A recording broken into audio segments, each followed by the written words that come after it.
ডিম ছাড়া, টক দই ছাড়া, কোনো রকম কেক টিন ছাড়া একদম ঘরোয়াভাবে নর্মাল স্টিলের পাত্রেই তৈরি করব আজকে আম সুজির কেক। এভাবে বানালে কেক যেমন সফট হবে তেমন খেতেও দারুণ লাগবে। যে কোনো কেউ একবার দেখলেই এই কেক বানিয়ে নিতে পারবে। একটা মিক্সির জারেতে 1 বাটি সুজি নিলাম আর ওর মধ্যে দিয়ে দিচ্ছি হাফ বাটি, মানে ওই বাটিরই হাফ বাটি চিনি। এবার মিক্সিতে ঘুরিয়ে নিলাম। তবে একদম মিহি পাউডার কিন্তু তৈরি করিনি, একটু দানা দানা রেখেছি। সুজির একটু দানা থাকলে তাহলে কিন্তু কেকটা খেতে ভালো লাগবে। একদম মিহি পাউডার না করলেই ভালো হবে। এখন একটা মিডিয়াম সাইজের পাকা আমকে কেটে মিক্সির জারেতে নিয়ে নিচ্ছি। যেই জারেতে সুজি আর চিনির পাউডারটা তৈরি করেছি ওর মধ্যেই পাকা আমটাও নিয়ে নিলাম।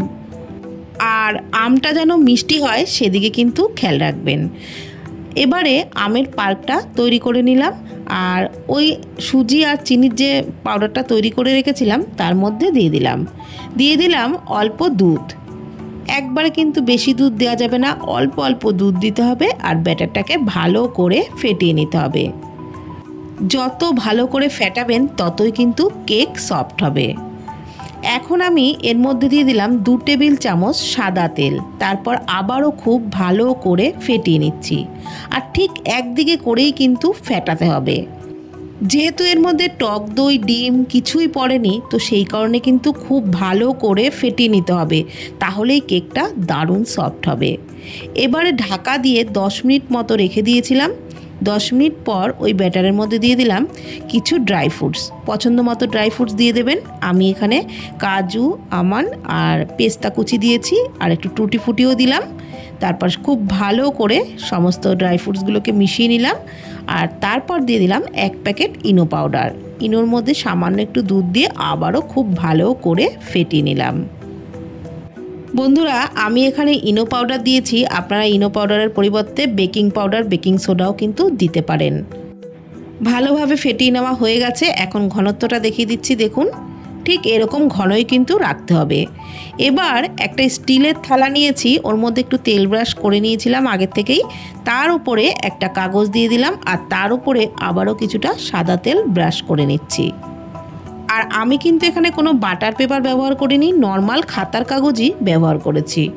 এখন ওই ব্যাটারটা দিয়ে দিলাম থালার উপরে, মানে কাগজের উপরে। তারপর একটু ঝাঁকিয়ে নিচ্ছি, যদি এর মধ্যে কোনো বাতাস থাকে তাহলে বেরিয়ে যাবে। এখন আরও কিছুটা ড্রাই ফ্রুটস উপর থেকে দিয়ে দিচ্ছি। পেস্তা, আমন্ড আর টুটি ফুটি দিয়ে দিলাম একটু কিশমিশ। কয়েকটা কিশমিশ দিলেও খেতে কিন্তু দারুণ লাগবে। আর তারপর একটা কড়াইতে একটু লবণ দিয়ে তার মধ্যে একটা স্ট্যান্ড বসিয়ে আমি কড়াইটাকে কিন্তু 5 মিনিট মতন গরম করে নিয়েছিলাম। তারপর উপরে থালাটা চাপিয়ে দিলাম।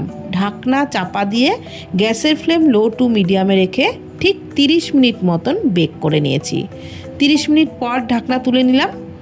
এখন একটা কাঠি দিয়ে চেক করে দেখে নিতে হবে, কাঠিটা কিন্তু একেবারেই পরিষ্কার, তার মানে কেক একদম রেডি হয়ে গেছে। এবারে ঠান্ডা করে তারপর বের করে নেব।